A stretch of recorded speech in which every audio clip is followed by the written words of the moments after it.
열기구는 풍선 속의 공기를 가열 장치로 데워 풍선 내부 공기 밀도가 낮아지는 방식으로 하늘로 올라갑니다. 사람이 하늘로 올라갈 수 있게 만든 최초의 비행기 구이기도 합니다. 사람이 탈 순 없었지만 열기구의 시초로는 옛 중국의 풍등을 꼽습니다. 등에 불을 넣어 하늘로 띄워 올리는 원리였습니다. 총나라 제갈량이 풍등을 만든 것으로 알려지며 제갈량의 이름을 따서 제갈등 혹은 공명등이라고 부릅니다. 중국에서는 주로 공명등, 대만에서는 천등이라고 많이 부릅니다.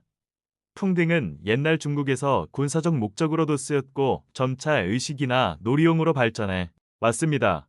본격적으로 사람이 탑승한 열기구의 역사는 프랑스에서 시작됩니다. 프랑스 아노네 근처에서 제지 공장을 하던 몽골피의 형제인 조제프 몽골리에와 에티엔느 몽골피에는 소각장 연기가 종이 부스러기들을 하늘 위로 날려보내는 힘이 있다는 것을 발견했습니다. 또 빨랫줄에 널려있던 치마 속에 연기가 들어가 치마가 공중에 떠오르는 것을 보았다는 이야기도 있습니다.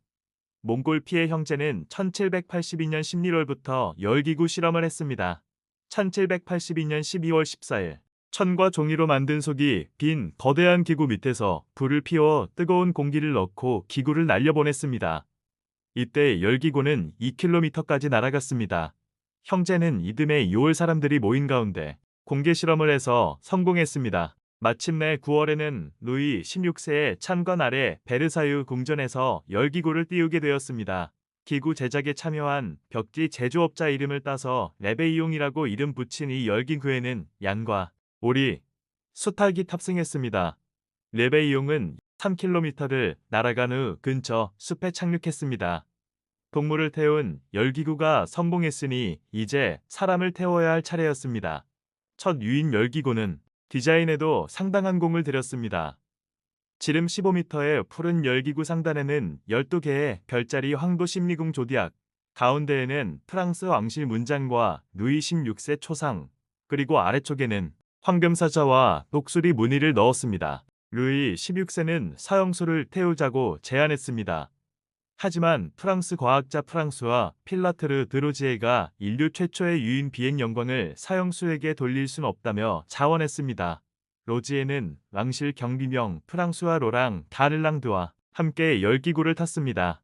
1783년 12월 21일 오후 1시 55분 불로뉴 숲의 뮤에트성에서 수많은 인파가 몰려든 가운데 로지에와 다를랑드는 900m의 높이로 25분간 9km 비행에 성공했습니다.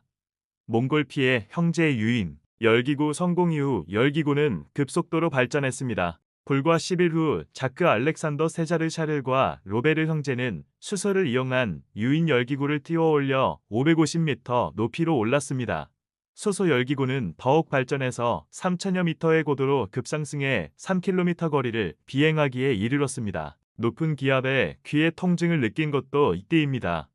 몽골피의 형제는 1784년 6월 이용해서 프랑스를 방문한 스웨덴 구스타프 3세를 위해 제작한 구스타브 열기구를 띄워 올렸으며 여기에는 조제프 미셸 몽골피에와 과학자 로지에 그리고 프랑스 화학자 조제프 루이 프로스트가 함께했습니다. 특히 최초의 여성 비행자인 오페라 가수 엘리사벳 시벌의 탑승으로 큰 화제를 낳았는데 이는 오페라를 사랑했던 구스타프 국왕을 위한 배려였다고 합니다. 영국에서는 1784년 8월 27일 약사이며 브리테니커 편집자였던 제임스 티틀러가 그랜드 에딘버러 열기구를 만들어 자신이 직접 비행에 나섰습니다.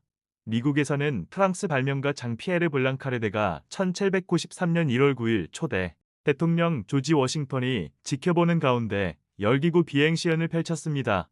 최초의 2인 열기구 탑승을 자원했던 로지에는 1785년 영국해협 횡단에 도전했다가 폭발사고로 목숨을 잃었습니다. 열기구는 이후 전쟁에 사용되었고 미국 남북전쟁에서는 전격적으로 활용됐습니다. 19세기에는 다양한 비행 수단이 등장했습니다. 18세기 프랑스에서 열기구가 처음 나타났을 때 열기구는 사람들에게 엄청난 놀라움을 안겨줬습니다. 그리고 거대한 열기구는 보통 농부들의 경작지에 착륙하곤 했습니다. 농부들은 열기구 모양도 커다란 용 같다고 생각했을 뿐 아니라 경작지에 착륙하면 농사를 망칠까봐 우려했습니다. 이때부터 열기구 탑승자들은 샴페인을 준비해 비행을 마친 후면 농부에게 건네며 건배를 했습니다. 열기구 탑승을 마친 뒤 샴페인을 한 잔씩 마시는 전통이 이어졌습니다.